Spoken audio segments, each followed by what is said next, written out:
Здравейте, колеги! В днешното видео ще ви запозная с ремонта на най-малката батерия за най-малкият дрон, който DJI някога е създавал. Това е DJI Tello. Колега от форума ни предостави тази батерия, която е доста надута и съответно следва да бъде ремонтирана. Тъй като и друг път имам опит в тази дейност, преди около месец на друг колега от форума успях да възстановя две такива батерии. Нека пристъпим към нейното разглобяване. Тъй като тя е доста тъничка, в нашия случай е раздута, много внимателно с този инструмент трябва да мушнете ето тук и лекинко да подпъхнете. Ето, както виждате, тя самата изпуква и се разлепва. Ето всъщност какво има в нея. Кутийката, надутата батерийка, както виждате, малката платчица. Много внимателно я махам от леглото. Естествено, DJI навсякъде залепят с двойна лепяща лепенка, за съжаление. Ето я. Ето го пациента, както виждате, доста надутичък. Сега ще пристъпим към разпояването на елементите и запояването на нови. Тук, както виждате, DJI не са спестили, има спойки. Има спойки, което е много добре за нас.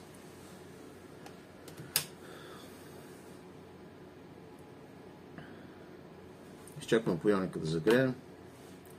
Междувременно си потърсвам необходимите елементи. И да видим.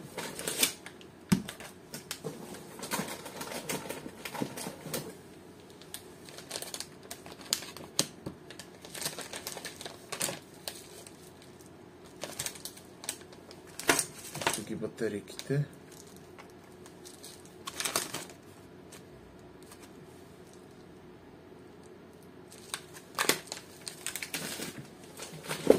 DJI Tello.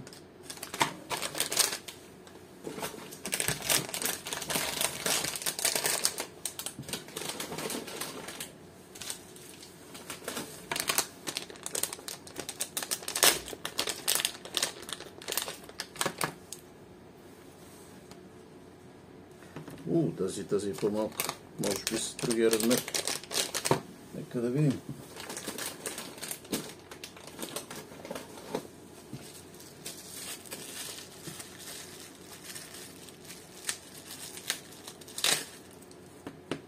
Да.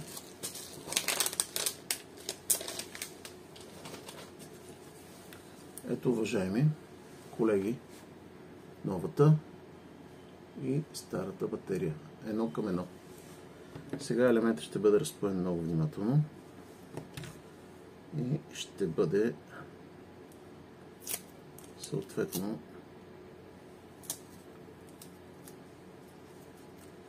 залепен. Абсолютно оригинален е елемента. Можете да видите, да сравните двата. Дали ще се вижда ето така. Абсолютно оригинален елемент. И така, пристъпваме към разпояването.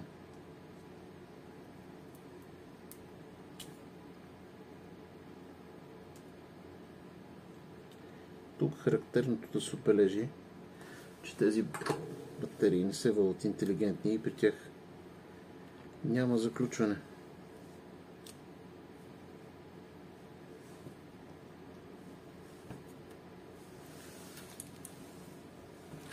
Старата батерия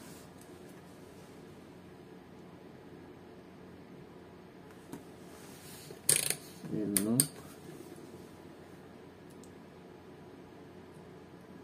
Тя дори е дефектирала. В нея няма напрежение. 0,2 волта. Тя ще бъде изхвърлена на подходящо място. Така.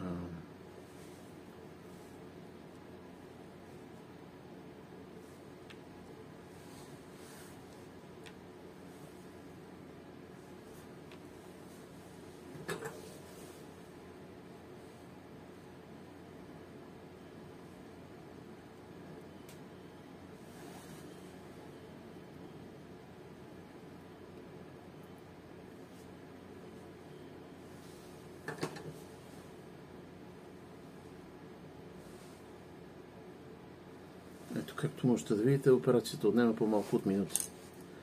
Тук вече напрежението на батериката е 4,26 волта. Имаме една чисто нова батерика за DJI Tello. Абсолютно оригинална, с оригинални елементи. Единственото нещо, което трябва да направим, е да залепим кутийката, тъй като макар че се затваря хубаво, според мен ще има, да, ето виждате, просто ще и капнем съвсем малко капчица и сме готови. Това е от мен, колеги.